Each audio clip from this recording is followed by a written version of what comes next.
Vamos a hacer una pequeña síntesis o resumen de algunas de las noticias que nos hemos enterado aquí en la montaña, lejos de todo y cerca de nada, de lo que ha ocurrido en el mundo a nivel geopolítico. Una de las primeras cosas que me vienen a la cabeza es que llegaron unos 10.000 migrantes, unos 10.000 bárbaros tratando de ingresar a las fronteras del nuevo imperio, así como trataban de ingresar los godos y las tribus germanas por el norte del imperio, de la frontera del imperio romano, y los romanos comisionaron a los godos para que cuidaran la frontera norte, y así le están pidiendo ahora los Estados Unidos a los Estados Unidos de México que cuiden las fronteras para que no pasen las caravanas de centroamericanos que llegan a las fronteras de Texas y de California para tratar de ingresar a Estados Unidos para tener una vida mejor, esa pobre gente. Y ahí tenemos este gran conflicto de migración en, en Centroamérica y en los estados de Norteamérica al sur del río Colorado, que excluidos de una vida normal tratan de llegar a un lugar donde puedan vivir mejor. Segundo punto a tener en cuenta es que el negocio de la droga que se produce en Centro, Sudamérica, Afganistán y Asia es un negocio muy lucrativo porque se incrementan las ganancias en alrededor de un 200.000% desde el precio de producción y venta de la materia prima hasta que llega y queda en Estados Unidos. Y se estima que la ganancia es de un 200.000% y que eso queda en Estados Unidos. Hacemos un pequeño recuerdo de que la guerra de Vietnam fue financiada para ambos bandos por la heroína y la droga que producían los meos en las montañas de Laos y Camboya, y que los norteamericanos a través de la CIA organizaron una compañía aérea que se llamaba American Air, que se encargaba de sacar la droga y de llevar armas a los meos.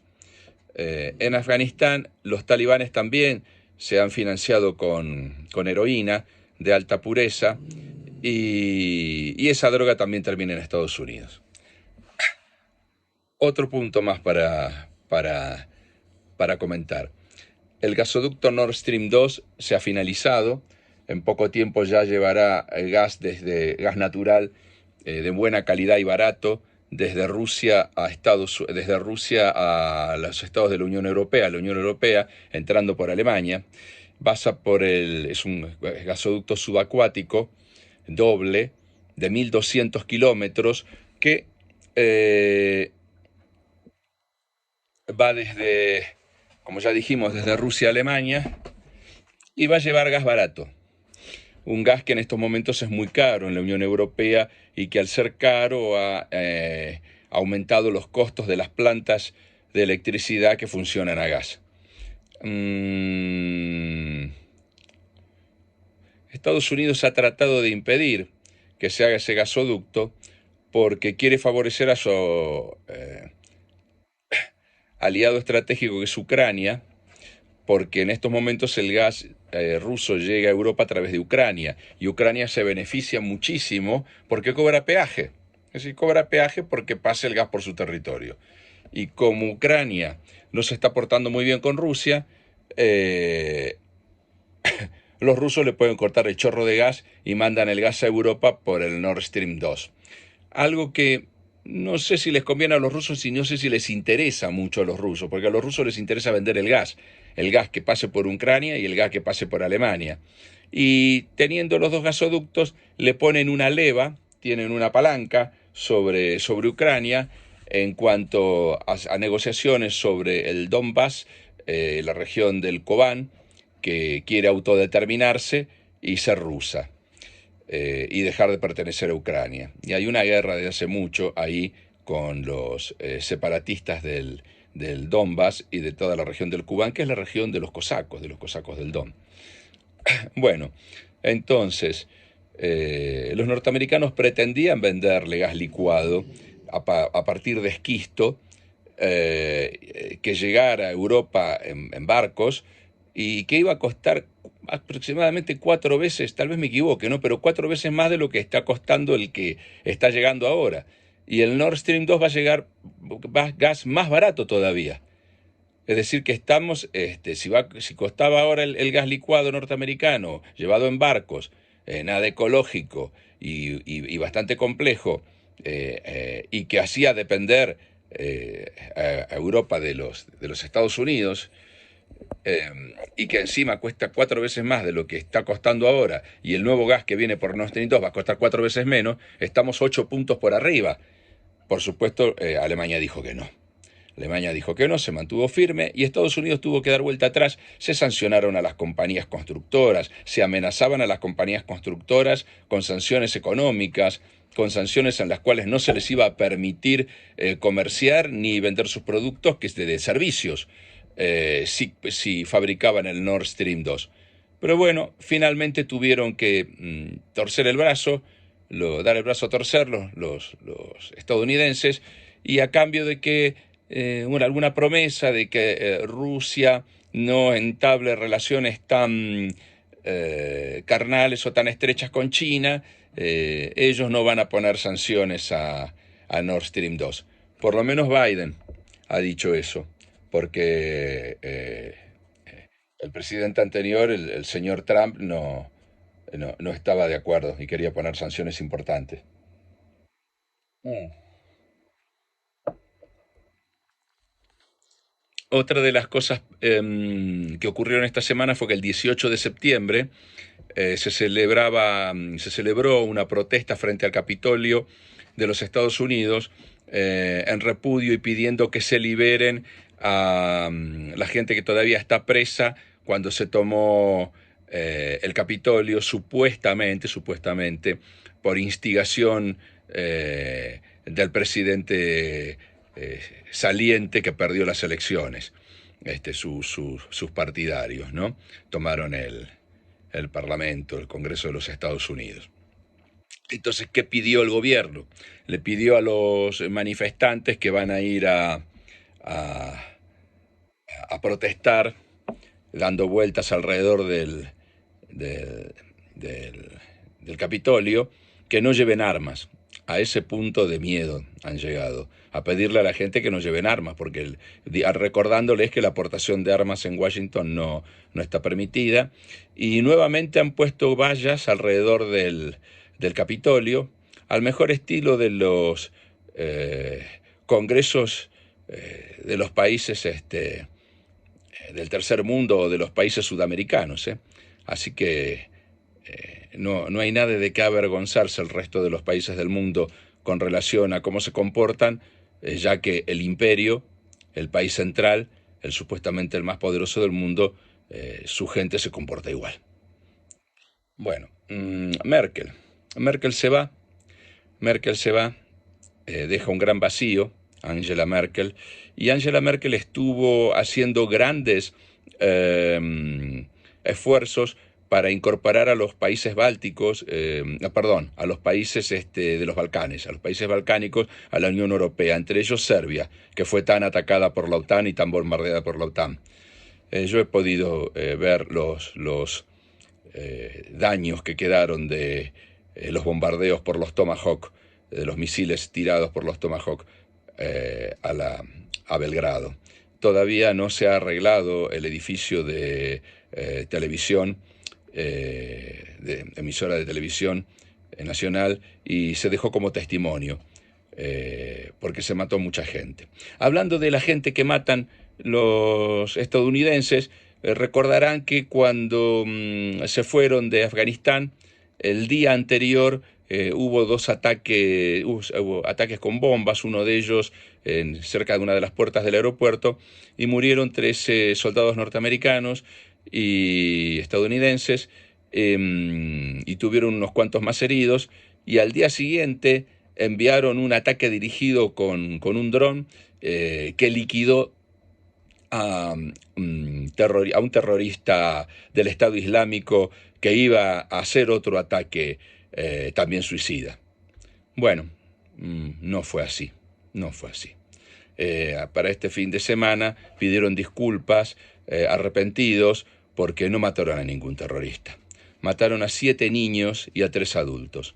Es decir, mataron 10 personas inocentes, y eso suena a las revanchas, ¿no? De disparo primero y pienso después, me mataron 10 soldados y salgo y mato otros 10 yo, afuera, lo que encuentre. Y como los afganos son todos iguales, aparentemente, para el ejército, para las Fuerzas Armadas de los Estados Unidos, mataron 7 niños y 3 adultos. Yo podría decir, ¿cuánto vale la vida de un niño comparada por un adulto? No sé, la vida de un adulto que ya no se reproduce es uno, pero la vida de un niño que tiene toda una vida por delante a lo mejor son 3 niños más, o 4 niños más, o 2 niños más. Podemos decir que por cada soldado norteamericano, por cada niño que mataron, en realidad mataron 3 personas, porque mataron 3 potenciales personas que podían nacer. Así que al matar 7 niños es como si hubieran matado 21 personas. Bueno, mataron 13 soldados norteamericanos por un lado, y ellos fueron, tiraron una bomba con un dron y liquidaron a 7 niños, 3 adultos, que equivalen más o menos a, en un futuro pausible de reproducción, a 22, 23 personas. Bueno, seguimos adelante. Mm, Europa va a tener que pensar seriamente en salir de la OTAN, de la NATO, porque lo que le conviene a Europa es integrar un bloque euroasiático para poder enfrentar la guerra económica que se ha declarado entre China y los Estados Unidos de Norteamérica. Eh, las acciones políticas de Merkel fueron una estrategia de aproximación indirecta para llegar a ese punto, para llegar a un punto de lograr hacer un bloque euroasiático. Y ese bloque euroasiático también podría poner un freno a la expansión china. Eh,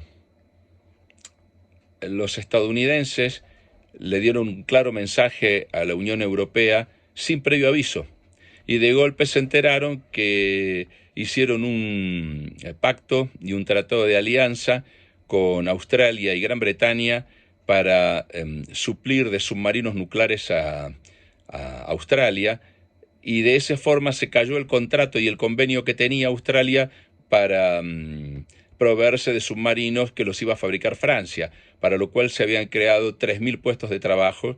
200 eran personal australiano, el resto franceses, y todo eso se cayó, se vino abajo. Pero era más que un convenio comercial, sino que era un arreglo estratégico, que también se vino abajo porque es un mensaje de Estados Unidos a Europa diciéndole: en el sudeste asiático ustedes no tienen nada que hacer, lo vamos a controlar nosotros. Bueno, Europa va a tener que pensar en ser un poquito más independiente de Estados Unidos, por lo menos en temas de seguridad. Eh, yo ya les había contado en un video anterior que cuando le preguntaron a Bill Clinton acerca de las invasiones de Irak y Afganistán, él contestó que son negocios. Las guerras y las invasiones son negocios. ¿Qué pasó ahora que se fueron los estadounidenses y las tropas de la OTAN y sus aliados de la OTAN de Afganistán? Bueno, dejaron un montón de armas, helicópteros, vehículos blindados, eh, equipamiento bélico de todo tipo, en manos de los talibanes. Los talibanes. ¿De dónde salió esta gente que hace que las mujeres tengan que vestir de negro, no puedan ser atendidas en los hospitales por un hombre, hayan quedado prácticamente abolidos todos sus derechos? Así fue cuando estuvieron 20 años antes, y así parece que está siendo ahora.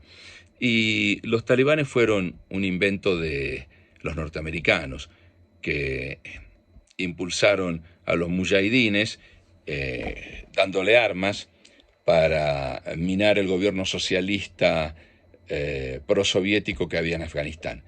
Pero en Afganistán, antes de que hubiera un gobierno socialista prosoviético, había un rey, había un monarca, había una monarquía. Y en Afganistán, que tiene múltiples etnias, múltiples etnias, están los tayikos, los pashtún, los azeros. Eh, las mujeres se vestían con ropas de colores como la gente de Georgia, de Tayikistán, de Kirguistán, de Turkmenistán, las tribus turcas. No tienen nada que ver con esas burkas de las mujeres que están obligadas a usar las mujeres en Arabia Saudita y en los países religiosos, en los países que se rigen con la Sharia, los países musulmanes no laicos. Y algo que ha hecho Estados Unidos, apoyar a todos los países musulmanes no laicos. Sus socios son países musulmanes no laicos. Arabia Saudita es socia de Estados Unidos. Bueno, eh, al irse de Afganistán y dejar a los talibanes con todas esas armas, dejan un polvorín en medio en un país que está rodeado de naciones que son afines a la Federación Rusa, como Tayikistán, Uzbekistán, Azerbaiyán, y eso y también tienen frontera con China. Y eso genera un conflicto, pone una zona de conflicto y de posible tránsito de terroristas desde Afganistán hacia los países a los cuales los norteamericanos no quieren mucho, que son China, Rusia y los aliados de Rusia. Bueno, vamos a hacer una pequeña relato de, de que el zar Putin, porque tiene 20 años y realmente es casi un zar, a lo mejor dentro de 150 años los historiadores van a comparar a Putin por la cantidad de años que ha estado, lo mismo que Angela Merkel, que estuvo 16 años, ha sido una reina en Alemania. Y Putin ha sido un zar, pero ha sido un zar que ha permitido que regiones como Norilsk, en Siberia, y territorios lejanos como Krasnodar y territorios independientes de los extremos asiáticos, que la gente, los jóvenes que nacían en esos lugares y que se criaban en esos lugares, tuvieron una oportunidad de salir y una oportunidad de integrarse. Eh, Norilsk es una ciudad que está en Siberia, muy al norte en la costa. En el invierno hace 50 grados bajo cero y es una gran mina. Hay muchos minerales y funciona desde hace más de 50 años y está tan contaminado, es uno de los lugares más contaminados del mundo por la industria minera, y la contaminación llega a tal punto que no crecen árboles en 48 o 50 kilómetros a la redonda de la ciudad. Y se calcula que tiene unos 3.500 kilómetros de túneles de minas y de minas. El metro de Moscú, que es uno de los más grandes del mundo, tiene 300 kilómetros. Imagínense, 3.500 kilómetros de túneles.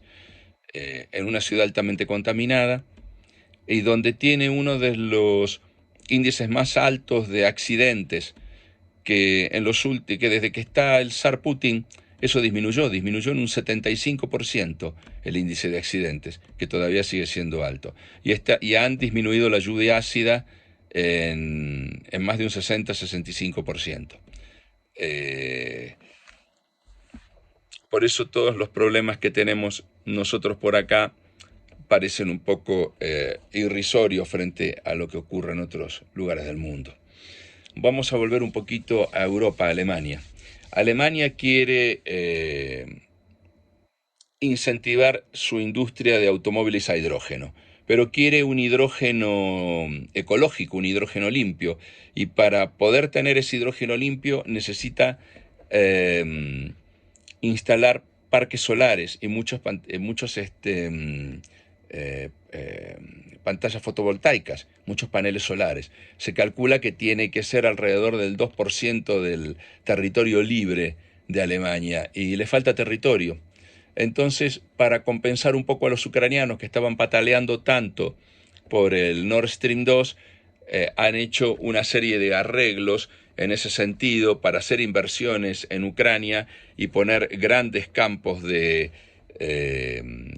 parques solares para producir hidrógeno ecológico, y que ese hidrógeno pueda ser utilizado en vehículos de todo tipo, no solamente en automóviles, es automóviles, camiones y todo tipo de vehículos de transporte.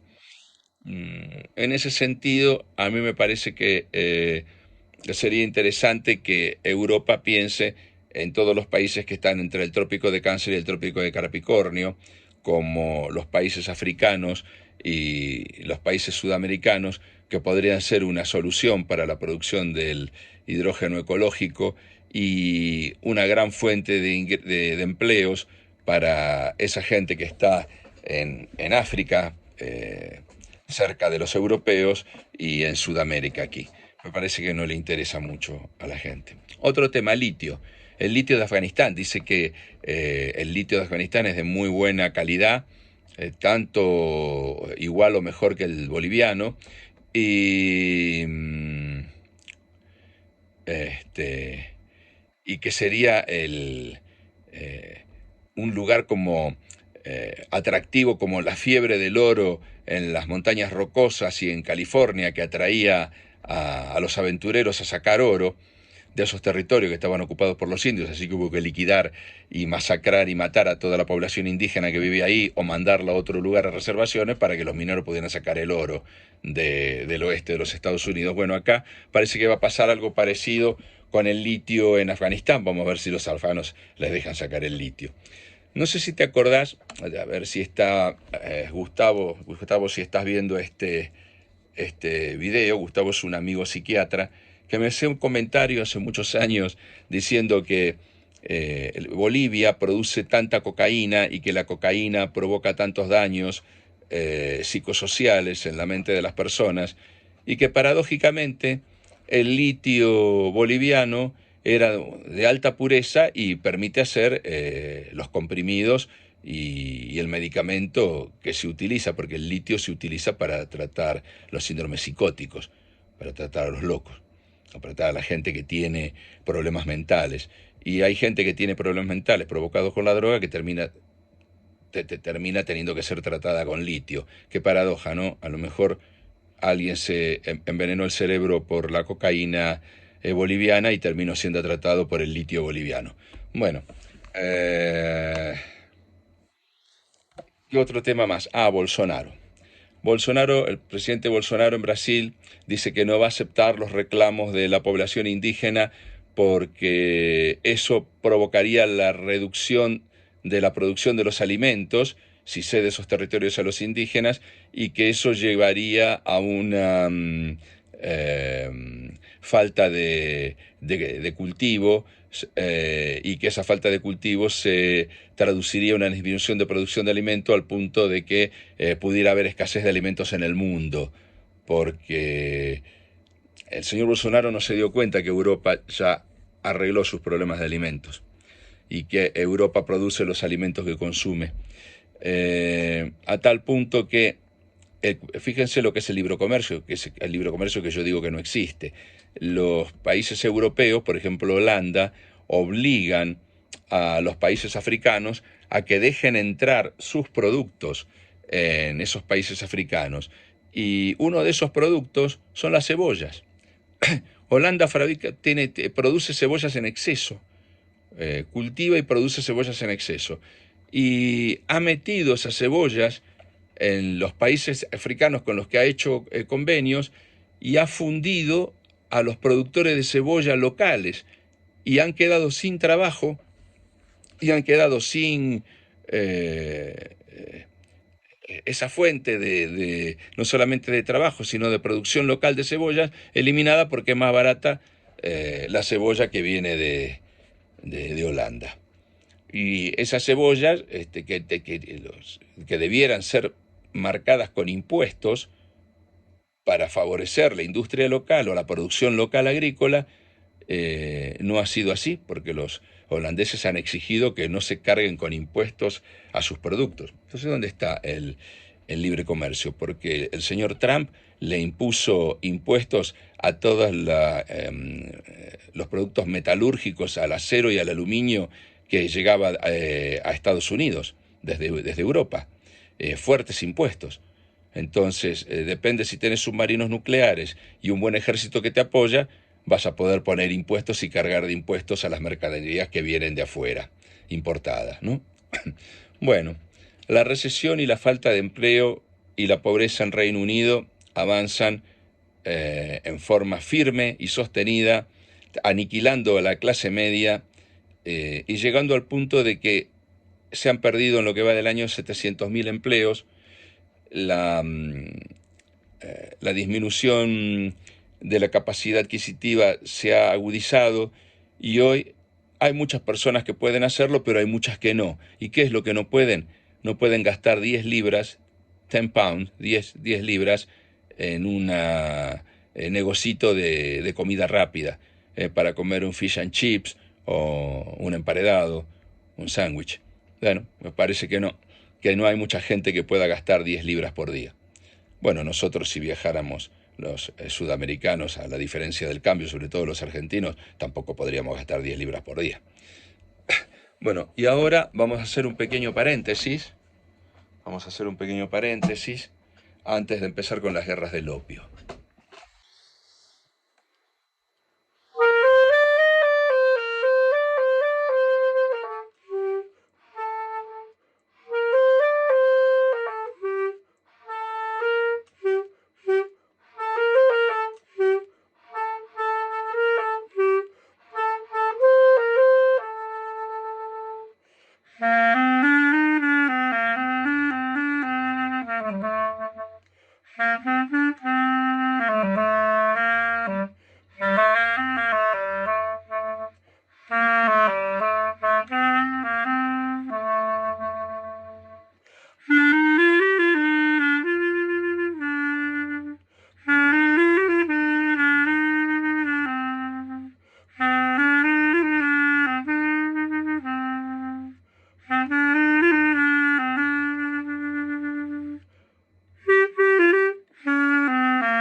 Bueno, ya ha pasado el amor en Portofino y una vez que nos hemos enamorado en Portofino, hemos tocado I Found My Love in Portofino, vamos a hacer una pequeña síntesis, muy pequeñita, para que veamos cómo se ha organizado el comercio internacional en el mundo.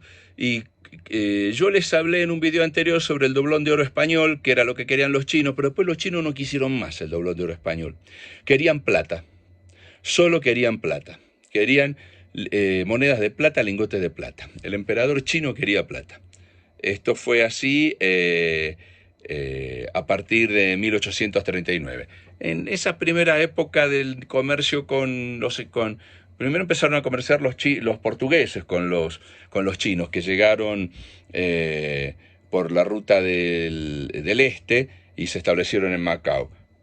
Pero el comercio con los españoles era inicialmente con oro y después, cuando los españoles se establecen en Filipinas y toman Manila, el galeón de plata, se llamaba así el galeón de plata, llevaba la plata a China para comprar los productos que Occidente quería, que eran porcelana, seda y especias, entre otras cosas. Pero los chinos no tenían nada que les interesara que hicieran los occidentales. Entonces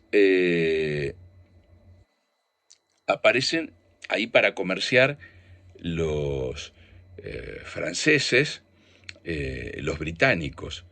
Y los británicos venían muy mal de las guerras napoleónicas, así que mucha plata no tenían, querían venderle chucherías, como hicieron con los nativos americanos, ¿no? Que le compraron por cuentas de vidrio la isla de Manhattan, pero los chinos parece que eran más listos que los nativos americanos que vivían en Manhattan. Entonces,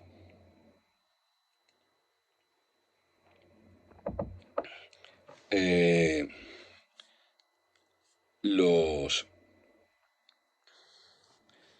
los británicos intentaron cambiarle los productos a, a los chinos por opio. ¿Cómo empezó esto del opio? Bueno, el imperio mongol empezó a venderle opio a los chinos. Y, y esto fue, el imperio mongol decae y la Compañía Británica de las Indias, que ya estaba establecida en Bengala, es la Compañía de las Indias Orientales, monopoliza el comercio del opio. Los españoles habían hecho algo muy interesante, habían mezclado el opio con el tabaco, hacían una mezcla atractiva también se la vendían a los chinos. Pero el emperador de China no le gustó todas estas cosas. Este, y, y le encarga al comisario del reino que, que luche en contra de esta situación que veía muy perjudicial para la salud de su pueblo, que era el opio, y que no se le permitiera a los extranjeros, a los demonios occidentales, eh, cambiar sus productos de seda, té y porcelana por opio. El comercio entre China y Gran Bretaña tenía entonces un desbalance enorme.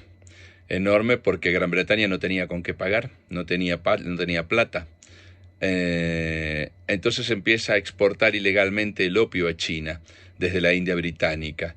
Y esto ocurre durante todo el siglo XVIII. Y eso lo hace para contrarrestar su déficit comercial. Fíjense cómo las potencias europeas no les importaba el tráfico de drogas, ¿eh? Potencias europeas te dicen, queremos tu té, queremos tu porcelana, este, queremos tu sede, te pagamos con opio. Y el emperador le dice, no, no, no, no, no. Entonces el emperador Dao Wang prohibió la venta y el consumo del opio en el año 1829, a causa del gran número de adictos al opio que ya había. El emperador censuró el opio por el efecto negativo que el opio tenía en la población. Los británicos, en cambio, veían al opio como una cosa maravillosa, porque hacía estragos en la población china y les permitía sacar todos los productos que querían de China. Bueno, estas guerras, que van a ser dos, las dos guerras del opio, se considera que son las primeras guerras en el mundo por drogas, ¿no? Eh, Nosotros ya habíamos comentado que los españoles hacían una mezcla con tabaco y eso empezó a venderse en China, se introdujo desde el siglo XV y luego lo perfeccionaron los holandeses eh, y lo generalizaron los británicos en el siglo XVIII.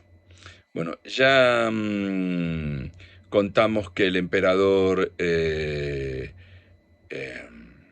de China, Dao Guan, prohibió el opio y los británicos, mientras esto va eh, incrementándose a lo largo de los siglos, ¿no? Desde el año 1556 al 1605, después al 1764, y cuando llegamos a 1700, a mediados del siglo XVIII, las ganancias se acercaban al 400% eh, en relación a lo que sacaban a cambio de la heroína, del opio, ¿no? Y la amapola se cultivaba por todas partes. Eh, Se calcula que la cantidad de toneladas que se importaron a China, o se exportaron, fueron hacia China. Para el año 1730 eh, eh, eran alrededor de 15 toneladas y que en poquitos años, en 1773, ya la cantidad de toneladas de opio que entraban en China era de 75 toneladas. Y se embarcaban en cajas de 70 kilos cada una. Eh, el opio cultivado podía llegar desde el imperio turco, desde el imperio otomano, Persia, India y de ahí a China. Y se pagaban con opio, como ya les dije, las porcelanas, las sedas, el té. Y estas porcelanas, sedas y té se llevaban a la costa este de los Estados Unidos y al Reino Unido. Eh, y allí se cobraban y con esas ganancias obtenidas se iba a Turquía y a la India a comprar más opio para sacar más porcelana. Bueno, hay dos guerras del opio. Eh, una que ocurre entre 1839 y 1842 y esa es chino-británica. Y en la segunda se meten también Francia. Y esta es entre 1856 y 1860. Las dos las perdieron los chinos.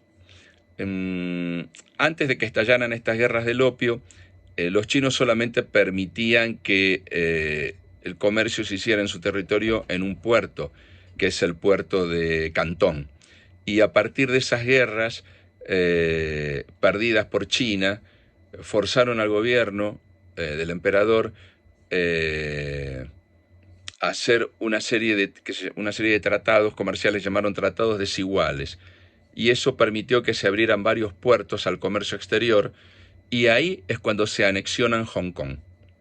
Y eso fue en el Tratado de Nankín, y se cedió Hong Kong al Reino Unido. Portugal no se quedó atrás, no se quedó atrás, y entonces también fuerza a los chinos en un tratado comercial en términos desiguales y se quedan con la ampliación del puerto de Macao, que ya estaba en dominio de los portugueses del siglo XVI. Bueno, no me voy a extender más con la rebelión Taiping a mediados del siglo XIX y la rebelión de los Boxer, que fue entre el año 1900 y el año 1901. Eso será tema para otro video. Así que como verán, la actitud de Occidente hacia China ha sido muy agresiva. Ha sido muy agresiva. Eh, y los chinos, podría decirse que son como los afganos. Los occidentales tienen el reloj, pero los chinos son los dueños del tiempo. Y en vista a que los chinos tienen muy buena memoria, no se olvidan de todo esto. No se olvidan de lo que ocurrió con Hong Kong, no se olvidan de la injusticia de querer sacarle sus productos dándoles algo que no querían y que no necesitaban, que era la droga. Así que yo les dejo todo esto para que reflexionen y piensen qué puede llegar a ocurrir en estos próximos años, próximos, estamos hablando de 5, 4 años, entre las nuevas guerras comerciales, las nuevas guerras comerciales.